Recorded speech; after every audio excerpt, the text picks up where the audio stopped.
Welcome to the Virtual CPA Success Show, where we're 100% focused on helping service-based businesses achieve success. Are you a business owner interested in learning how to scale your business? Has your business reached over $1 million in annual revenue? Then this podcast is for you. Hello, everybody. Welcome to today's podcast. We're bringing back one of our favorite guests, Lily. Obviously, she's our favorite guest because she's so fun to talk to, but also she has a great topic to talk about. So we're here to talk about, I can't say the word post-pandemic because I don't think we're quite there yet, but we're here to talk about with the current environment. Damn it, I'll say it, post-pandemic. All right, Jody, you can say it. Post-pandemic. You can get canceled, not me. Coming live from Tampa. Yeah. So I mean, again, we're here just to talk about, obviously the travel environment has changed, the retreat world has changed. And so we thought it'd be a good time to bring Lily in again to talk about what the changes are. So welcome to the show again, Lily. Thank you. Exciting to be here. Always slightly nerve-wracking, but you know, we're good. It's just because Jody's here. He makes everybody nervous. Yeah, we've only had one person die on the bit. He likes to plant nervous seeds. Yeah, the pre-show, we should definitely record that where he makes everybody nervous. That'd be great. And then again, obviously, Jody's here once again. So welcome to the show again, Jody. Yeah, thanks, Jamie. Appreciate it. All right, Lily, so let's start. So let's start with the changes. So I think last time we talked was when we were in Vegas, and we were definitely in the middle of the pandemic and having a pandemic retreat. So again, I feel like we're a little bit out of ways from that. So let's talk about what's changed since last time we talked. Yeah. A lot's changed in very minor ways that you may not be able to see directly up in front. One thing I'm seeing is a lot more confidence from distributed teams that still value in-person connection and are wanting to create a really memorable experience. And there's now confidence in doing that because things seem to be really steadying out. There's a little bit more pattern from previous years that we're able to navigate as well. So that's been one. And with that confidence and more people ready to travel comes things booking out a lot faster. I've been advising a lot of some of the teams I've been working with on planning retreats that usually at minimum we want a 6-month window, if not sooner. So really getting strategic in what your vision is for next year already when it comes to planning. And then also costs. I think we've seen it in about every industry. And even when you're planning your leisure spring break trips, things are just more expensive. And that is something everyone needs to factor into budgeting and also just being realistic with those expectations. So really for me, it's important to monitor those trends and be able to be very transparent, cushion budgets out so that there's flexibility and some of the spikes that we're seeing in travel. So basically what you're saying is if it's $3,000 person retreat before, it's going to be probably close to $3,300 person retreat to get the same quality. Yeah. You'd mentioned offline how we had a retreat in Jacksonville, Wyoming, and can kind of share the cost comparison if you don't mind. Yeah. Give the audience an idea. Yeah, and really too, cost comparison comes down to destination that you're looking for, right? Many people are searching for places that are remote and you don't have to worry about being in cities necessarily, and even searching out Mexico because it's an easy international destination to get to. But touching base on that, a partner I've worked with, their prices have doubled over the same period of time, going from about $300 to $700 a night. Same place, nothing's changed. It's just a lot more sought after, and there's a lot more competition with people wanting to get into these certain places and getting the same bucket list items checked off and just doing it right now. Yeah, I really wish the travel industry like didn't have to deal with inflation, right? Like the one industry, like, oh, it'd be nice if it didn't, the prices didn't go up there, but obviously it's not the case. And I think, again, to your point, especially with a lot more companies staying distributed, companies are probably looking to do these trips more now. So I think that's probably a big part of it, is a lot of people are looking, okay, now that things are over, let's do this retreat. And again, let's go back to your 6 month out. So it's like, if I come to you a month before, we're probably gonna be staying in Jody's backyard in tents. We don't want to do that. So when I get to the beginning of that, that's okay.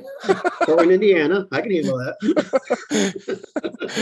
So if I come to you 6 months out and start talking about a retreat, where should we start? What are the things we should be thinking about? And should we have a list of locations? Do we just ask you, hey, what do you recommend? It's like, where should we start when it comes to that 6 month period? Yeah, so the planning process will really begin by me getting to know you and what you're striving and looking for your team. I'll give you an example. And a group I'm working with right now, their team's really into Yellowstone, and they want to do some theme around like sales goals, giddy up to ending the year strong, those types of themes. And so I take that and I basically begin building out destination maps to an extent. So we look at various places that'll kind of help encapsulate that theme. So when people show up, they're already feeling the theme of the retreat becoming present in where they are. So from there, we look at the different destinations. I basically do a price breakdown on what you're looking at. If the majority of your team is on the East Coast and you guys are wanting to send everyone out to California, your airfare costs are probably going to spike a little bit more than the average airfare costs. And there's probably going to be a little bit more planning and strategy around when people are showing up, flight timing, how you want that experience to be, even from getting to the airport. You know, if you're going across the country, you're probably having most of your team getting to the airport at 6 a.m. so that they can be to the first evening of events somewhere. So that's another thing to really think about, is location and the time frame you're working with for when people are arriving and what that experience will be literally as they walk out their door to the airport.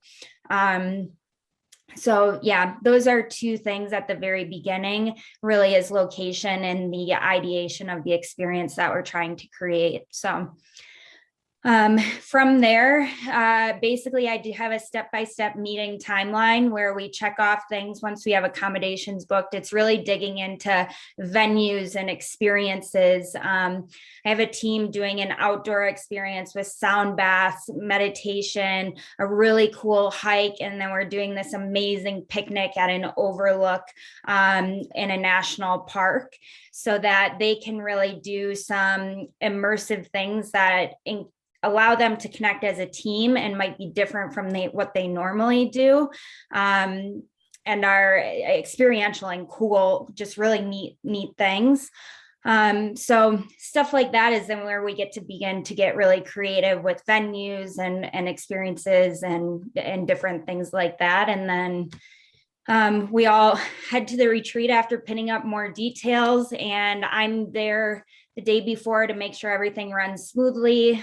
Flights come in on time. We've had hiccups in the past with just flight delays, and navigating those things so that really, especially the leaders like Jody, and I know we've mentioned this on other calls, that they're able to be present and aren't worried about closing out tabs or getting everyone to the next spot or those types of things. It's just, hey, we're here and let's enjoy ourselves. Yeah, I think that's super important. I can't stress it anymore. I mean, we've had individuals like yourself, put together these events, and then we're kind of on our own, and it is a pain in the butt. I mean, it's stressful. It's like, why hand that to my firm administrator and have her do all that? That's not her job. That's not what she's good at. That's not what we want. Why have me do it? You know what? I should be doing other things. I should be leading the event or being part of the event. Why? Jamie should be intermixed with any of that stuff. And so it's great to have you on there. And I would say that I wouldn't do it any other way. I mean, I think it's extremely important that you do such a great job with it that it just makes the event go really well. And if the event goes off, if it goes off a little bit, I never know about it because you steer it back in the right place, and that's the kind of the cool thing about it. So it takes the really small, boulders or rocks that you're climbing over, the big ones, and makes them really small. So that's what I appreciate for sure having you as part of the team, and that's how we treat you when we're on the event, part of the team. And I wouldn't do that any other way. And I think everybody at the firm treats you in the same manner, which is how we want. We don't want you to be a vendor, but we want you to be part of the experience with us, so that the next time you know exactly what went right, what went wrong. Our team even better, and then it should make it a lot easier just to plan future retreats. Jamie, would you have anything to add to that? Or? No, I definitely agree. Obviously, I've hung out with Lily now probably at 4 or 5 retreats, and like you said, I think she's very perceptive about what different people like and what the needs of the team are. And so every time I talk to her about, okay, what's the next retreat, and I try to get the inside information, she's like, don't worry, I got you covered, because she knows us well and knows what works well for us. And also, I think she's also very good at asking the right questions, right? So like what, she kind of mentioned the theme of the Old West, because this is what we're working on. This is what we're trying to get when you walk in. So I also think different years we're working on different things. And so to try to match those up, I think having Lily involved throughout the year, just kind of checking in, hey, how are things going? Are you guys growing right now? Are you kind of taking a back seat and trying to slow down a little bit? Because I think different retreats will echo different things there. I think that is really important with Lily really knowing your team, because that's why we get such great retreats. And everybody walks away from it being like, wow, that was seamless. And really it's not seamless, because you see Lily running around like a chicken with her head cut off, like taking care of all this information and all the details and stuff. But like everybody that's in the retreat and in the details, like seems totally relaxed because Lily's got it all covered. So yeah, and Lily, if you could, I would mind you taking us from our retreat back in October. We went to Las Vegas, had a great time there. Kind of walk us through what that experience was like, and what that what your basically your view on that, and then kind of fast forward to our team retreat coming up here in May. In Nashville, and how that's going to differ, what kind of experience that our team should expect from that. Yeah. What's so fun, I'm going to probably backtrack a little bit here, but what's really been interesting and kind of fun working with different teams, and that's part of me navigating and understanding what your team's like.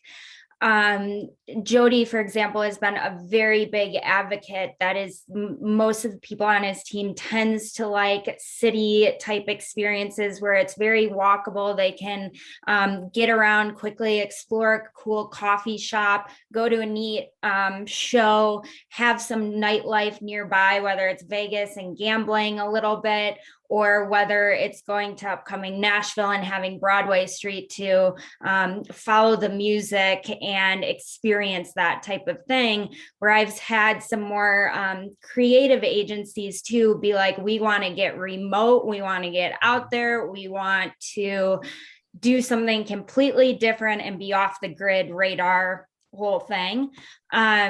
And so that's been really fun navigating too, and understanding what teams as a whole really appreciate and value during their experiences. But yeah, Vegas back in October, it was our second time. We had the CFOs there in the early summertime in Vegas for their experience, and then brought the entire team back to Vegas for the all team. And that was a lot of fun. Especially it can get a little bit more dynamic when you're dealing with larger groups of people, right? You go from having 15 people, and there's a little bit more intricacies that you can do with 15 people. We did a private dinner in a beautiful penthouse overlooking the Strip. You have to get great views of the Strip when you're in Vegas. It's a non-negotiable. We had an after area for people to get together and mingle, so it wasn't trying to find people along the Vegas Strip as well. And so some of those things we then took and duplicated them for the all team with 55 people, same having a space for people to get together after, giving kind of the directors a lead in navigating the dining experiences. We did breakouts because that was very successful at the smaller retreats as well. And then there definitely were things we had to navigate having 55 people, and that we learned from as well. We did a show with 55 people, and then the venue we went to after the show was, excuse me, a little bit of ways from the show venue. So bringing 55 people to a very private space for a really, really cool sushi event. We had sushi from Nobu catered in, music going, decorations, kind of cocktail tables set up for people to mingle. But it got a little tricky getting everyone into this really exclusive space at the same time. So taking those things, what worked really well, what we love, what was the energy of the group. And that's what's so helpful of being there, because I can really navigate. We need music, or we need a change of music, or we need the food to come out faster, or we need extra food because we might not have just enough. Able to navigate and learn from those things and then implement them for future experiences while trying some new stuff. So I think what you do as well is when you have a group that large, you do a nice job navigating, because if you have 55 people in the room, not everybody's the same, right? So I'll use me as an example. Like when you said sushi, I was like, oh man, I'm not going to eat sushi. But again, you did a nice job having sushi, but you also had other food there. And then, there's other people that, you said you had music, but you also had little games and cards and stuff like that. So some people are kind of quiet and they don't really know how to socialize, or aren't as good at socializing. So having games there makes it easy for them to jump right in and socialize, while others are going to walk right in and go right to the corner and start talking to everybody. So I think you do a nice job accommodating all people that are in the party, because not everybody's the same. And so I think everybody that walks into that room is going to find where they feel comfortable and stay comfortable, because you give them those options. Yeah. Thank you. And I think that's one of the important things too, is creating an environment where people are able to easily connect, and you're not creating any sort of awkward, silent moments of what should I do? Where should I go? There's a nice flow to things, and everyone feels confident in that. I know, Jody, you had mentioned about our upcoming retreat in Nashville, and what'll make this so different is we kind of have the same bones to what worked, but Nashville is known for their food, their whiskey, their music, and their nightlife. And so how can we, in a simple form, layer those experiences on with a team that's growing, to make it very smooth, not chaotic, but really encapsulate in small ways the energy that Nashville creates directly into the experience for everyone. So we have some super neat things. I don't want to share too much because some stuff is a surprise, but we are layering in a lot of music and really, really cool venues as well. So that'll be a lot of fun. Looking to do a scavenger hunt even, kind of like music, country themed. So yeah. So kind of even fast forward even further to our director retreat, we have our directors and their spouses and their families for a retreat. Can you kind of go to that dynamic to where now you got kids involved versus just adults, what you'd see in a normal team retreat? Yeah, I actually love this conversation because I just had it with another group looking at bringing families on and how to navigate that. Family. And you can tell Jamie, but only Jamie. We'll delay the recording of this till after the retreat, the release of this. Families can be a tricky element to bring in, but also it can be a fantastic element to celebrate the hard work of your employees and celebrate their families who maybe have had to put up with the late nights at work or whatever it might be. a lot of what I found successful, if families are going to be incorporated, is bringing them on right at the get-go, or if they're not, or if we're trying to keep it just employees. You guys do a fantastic job of this, of them making it clear when the family can show up or the +1 during the retreat. So there's very definitive lines. But yeah, the directors retreats, family are invited, kids included. What I've found to work really well is having spaces that cater to a broad range of interests and a broad range of ages. And so while the directors are in their meetings, I actually form relationships with their spouses and families so that their spouses feel comfortable texting me, reaching out via email for anything they need. And what I'll do is then set up activities for Jamie's wife, Adrian, to do with his kids while he's in a meeting. So that might be swimming with dolphins. It could be just going to the pool and to the water slides and getting passes for that, or doing a aqua experience where they can learn how to be marine biologists for the day. So then we set those up so that the families aren't sitting around twiddling their thumbs, waiting for mom or dad to come out so they can do something as a family. They're enjoying their time doing something small. And then we typically leave lunches open so everyone can kind of reconvene and do what they want for lunches. And then always a free day for something of a bigger nature of trip. We did last time was a catamaran ride with snorkeling, and we went to a private island and had lunch for everyone and did that whole thing as well. So yeah, I love the ideas of families, especially celebratory. And I think when people bring it up, it can come off as a really big hurdle of how can we grasp doing this while still allowing people to connect. And I think it's one of the most doable things, as long as there's kind of definitive lines of when family is coming and what the set schedule is. Yeah, typically with our retreats, we'll have family is invited on the last day on the team retreats, CFO retreats, that sort of thing, where we have a group dinner and family members are invited to the group dinner. So we might have 50 employees or team members there, and there may be 100 people at the dinner. And it's important to know that in advance, obviously, so we can plan the right venue for the dinner. But the nice thing about it is we go somewhere nice so that they can then participate maybe in that weekend. And we have some maybe reduced rates on rooms that we can kind of pass along to them. And it's kind of on their own, but they can kind of make it their little mini vacation out of our team retreat. Because what we don't want is we don't want there to be any animosity from the family members. Hey, you're going to Vegas or Nashville or Cabo or wherever you might be going. We don't want them to feel like, wow, they're having fun. I'm here with the kids or whatever. And so what the idea is there is, hey, invite them on the last day, show them a little bit about the company, let them show off the company a little bit. And at the same point, maybe extend it a couple more days and have their own special vacation or getting away.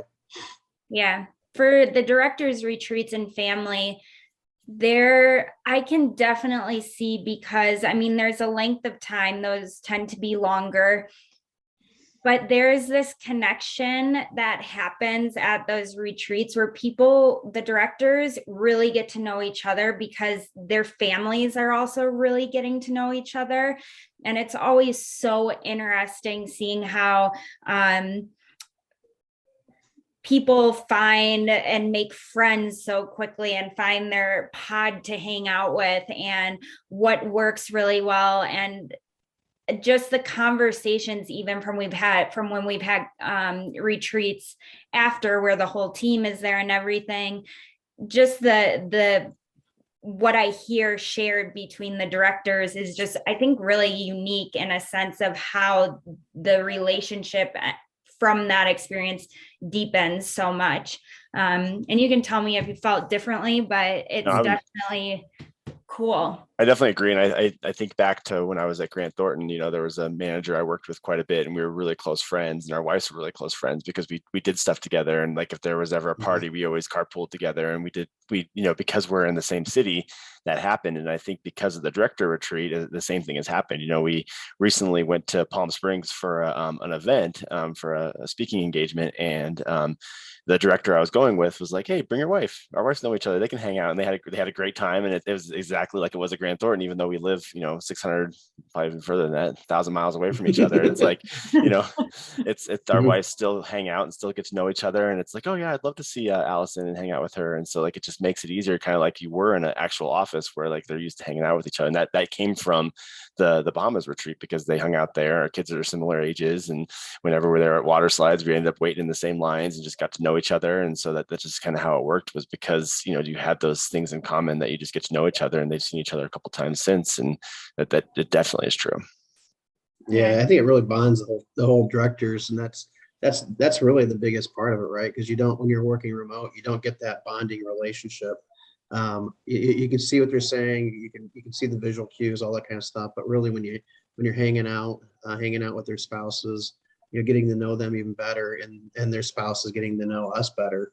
I think it's huge. I think I wouldn't go back and do it any differently. I think it was just one of those dumb luck things that we did to celebrate something, and it was like, wow, this is something special. It does cost a lot, but I think it's definitely worth the investment. So that's what I was going to bring back to you, Jody. I'm going to throw this last question to you, is just kind of bring it full circle. So the first thing Lily mentioned was that the costs have gone up, and everything's more expensive. So you as a business owner, and you as someone who needs to build a team, would you do things differently? When the costs went up, how did you start thinking about the retreats differently? Actually, I didn't. Kind of funny to say that. I didn't look at them any differently. We're looking to stay within budgets. The budgets went up a little bit. The overall experience has got to be, it has to be what it needs to be. You can't skimp on the experience, and that's so important to me. When we get out of the corporate world where it's just all profit, dollars and cents for the most part. The experience is what I think bonds teams and keeps them together, makes them work harder, and all that kind of good stuff. And so I wouldn't change that at all, actually. We even added another retreat. We added our pod retreats, which is going to be more of a working retreat, 6 months from our team retreat. So our team can kind of get together in a working type environment for a week, not a full week, but let's say 3 or 4 days. Really work hard during that time they're there, and then get to share some time in the evenings, maybe over dinners and stuff like that, where they can get a chance to bond with each other again. I think it's super important, because I think it's I typically feel about that 6 month is when people are kind of yearning for that experience, that getting a chance to get out and hanging out with their buddies at work, that type of thing. And I think if we have it every 6 months, it's super important. That's why we added basically two mini retreats for the most part. And so I guess to answer that question, I guess we doubled down on it, Jamie. We did the opposite, which you would think in accounting for, we kind of pull back. Maybe it's like, no, they're so important and they're so important to have done the right way. Because what you don't want to do is, you don't want to waste $150,000. I mean, let's put it simple. 50 people times $3,000 is $150,000. You don't want to waste it. You want to get the most out of it. It's a heck of a lot cheaper doing these retreats than continually trying to find and recruit new talent over and over and over again, because they don't have that connected feeling that they thought they're going to have in a remote environment. And so here's what we can do, is we can bring that connectivity to, a remote environment and make it work really effectively. And that's the importance, I believe, of the retreats. Yeah. Then it's been, the conversation with cost has also been really interesting, because I've had it multiple times, and some ways to navigate it, as well as,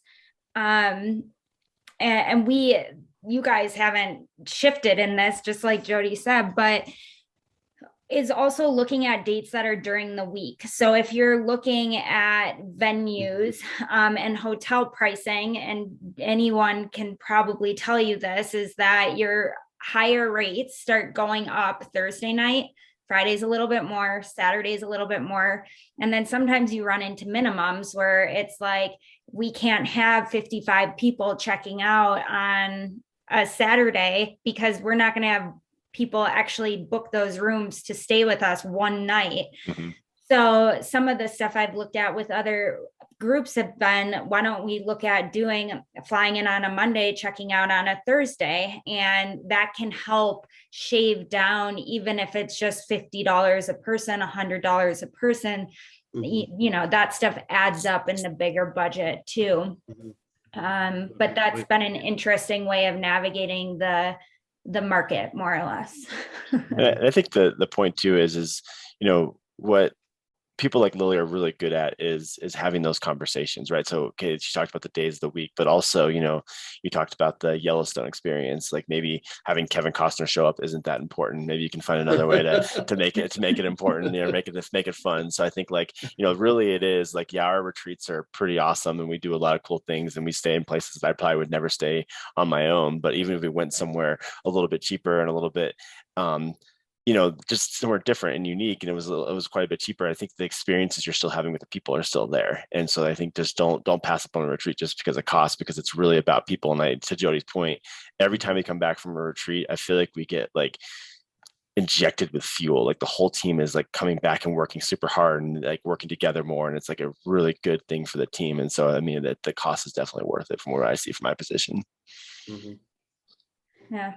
Great. So I think we've filled out the time here, and I definitely enjoyed talking with you again, Lily, about this. And I'm excited for the 2 retreats upcoming. I can't wait to get out there and hang out with the team again. So excited for that. But any final thoughts? I'll start with you, Lily.